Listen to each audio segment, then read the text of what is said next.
Hi friends, this video shows how to install apps from unknown sources in Android TV and fix app not installed error. So first we need to open settings, then select apps, then go down and select security and restrictions. Here we can see two options, unknown sources and verify apps. First I am going to select unknown sources. So here we can see list of apps. If you are not seeing any apps here, you can install apps from Google Play Store. So here I am going to allow this Explore File Manager app to install Android APK files from unknown sources. I am going to enable it here.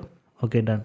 So now using this Explore File Manager app, I can install Android APK files from unknown sources.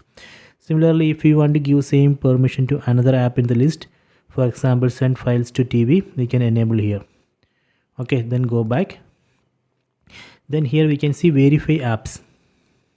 So if you are seeing a warning while installing Android APK files from unknown sources, you can disable that here. Just disable it. So please try these two options. That way we can install apps from unknown sources in Android TV.